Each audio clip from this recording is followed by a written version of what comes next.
Hey guys, thanks for clicking on the video. My name is Jose, and today we're here to talk about the Asahi Pentax Spotomatic. This is a 35mm film camera. I've been using it for about 6 months now, and so I kind of wanted to talk about it and have you guys be more informed if you're thinking about purchasing this camera. So, just a quick rundown. This was made in 1964 by Asahi. It's a M42 mount. It's got a meter in it, a light meter that you can use in the viewfinder. It's got all your basic stuff. You can change shutter. It's got a self timer here that we'll get over. It's got some flash port sinks, and it takes 35mm, which is kind of the thing nowadays. So, getting more into the specifics, of course, as I mentioned, we'll go to the front of the camera first. It's an M42 mount in the front, which is great. I think a lot of the amazing film lenses that survive through the ages, most of them would be M42. That's what you can kind of find in the market for great bargain prices, that are still amazing lenses. Like the Helios series, I think is something you should look up. The Helios 44 is an amazing lens that I would personally mount on this camera.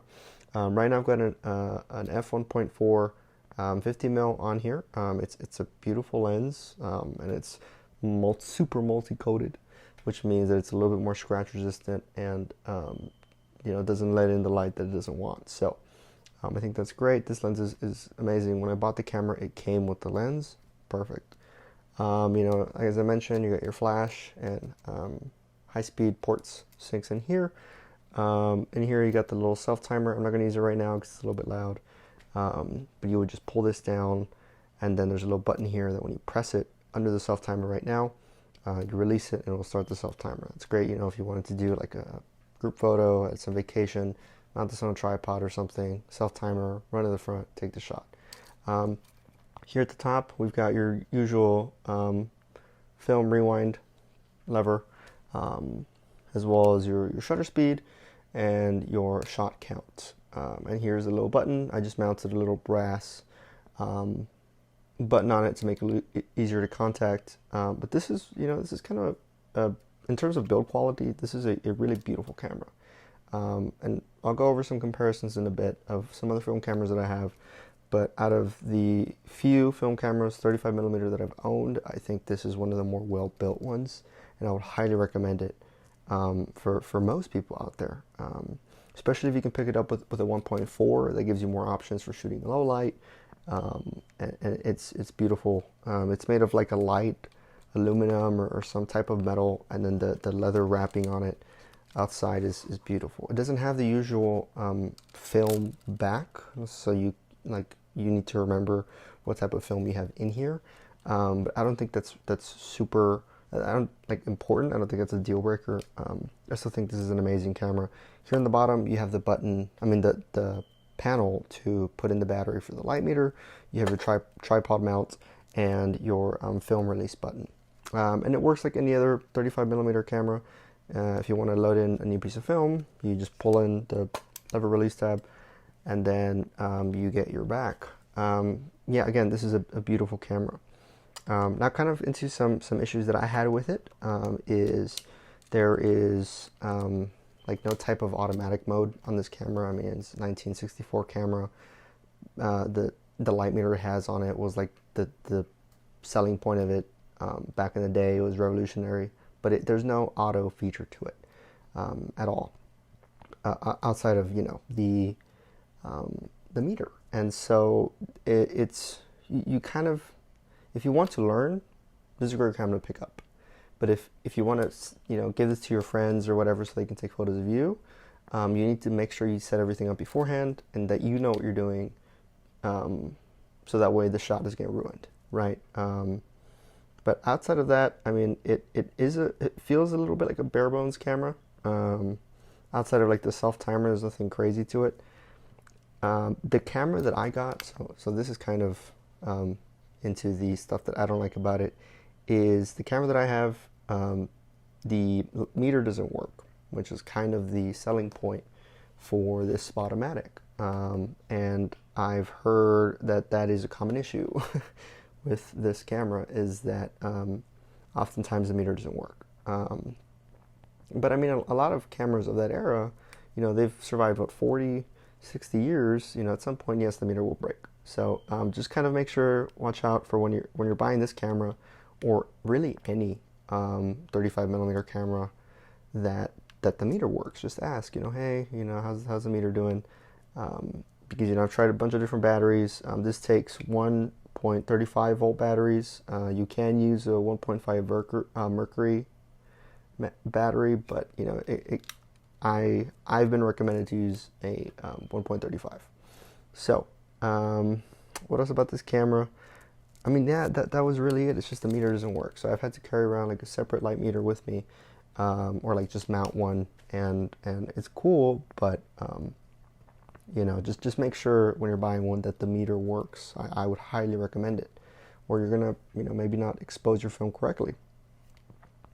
In terms of who's this camera for, I really think it's for most people. If you have some experience in photography, and if you can shoot in all manual mode, which I feel like is fairly easy to learn, then I think this is a great camera to pick up at a bargain. I think on eBay they go for like $70. I picked mine up for $50. They're really, really cheap cameras, especially nowadays. But a lot of times they have stuff that doesn't work. So, kind of a comparison as well. I've got a couple cameras with me. I've got a Minolta X700, which, if you think this meter doesn't work, these cameras have a massive issue a lot of the time with their meters that don't work as well, at least from what I've heard. But if you just look at the two cameras, and you can kind of see the visual differences, the Pentax just feels better in your hand. It's a little bit heavier, but the weight is almost like centered, like it feels consolidated, as to this just feels kind of like a little piece of plastic, and so if you have to choose between these two, and they both have everything that working, I would really recommend the Sai, just because of the amazing, beautiful body. Whenever you shoot it, you want to shoot this camera. Everything's just crisp, and it just feels right as compared to the Minolta. It's just off. I don't know. And so the shutter got stuck there. I don't know why. I'm like freaking out. But I've used this camera for like 6 months. It's taken some great photos. I've kind of traveled with it for a bit. I've been to a few states, and the photos came out okay. It's not that bad of a quality, but I think for 90% of your film cameras, your 35 millimeters, you will get the same quality. And so just kind of keep that in mind. Well, if most of the photo quality is the same around these 35 millimeter cameras, what else do they bring to the table? How's the construction like? The reliability and all that stuff. And so that's stuff you should kind of keep in mind. Another camera to kind of compare this to is the Canon AE1 program that I just recently acquired. Canon AE1 has, of course, an auto feature where you can just set it on automatic and forget it. Don't have to worry about settings. It's also got other features here on the bottom, such as you can attach an auto rewind feature. Compared to this Spot-O-Matic, you can't.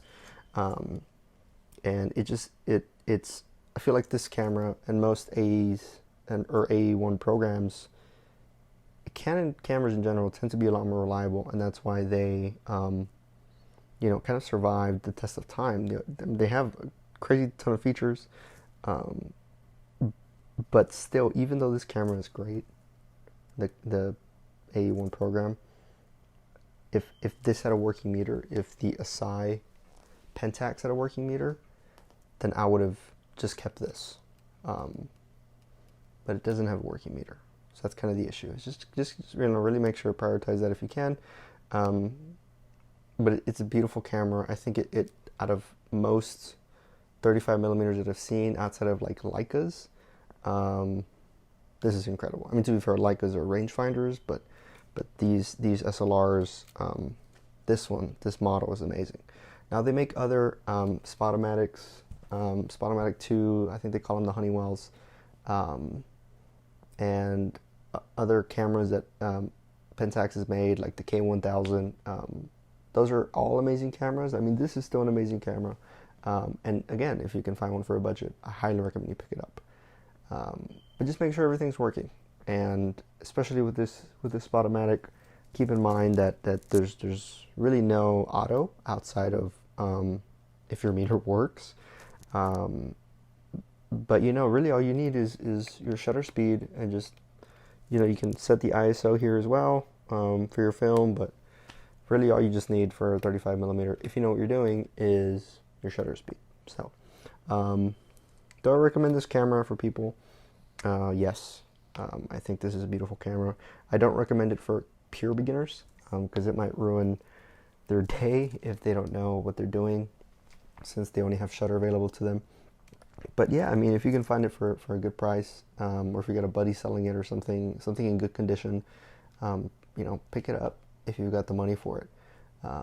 It's small enough that you can kind of carry it around, and when you do pull it out, it feels great to shoot. It wants to make you shoot more, which is, I think, what makes a good camera, right? So that's really it. I'm unfortunately selling this camera because I have,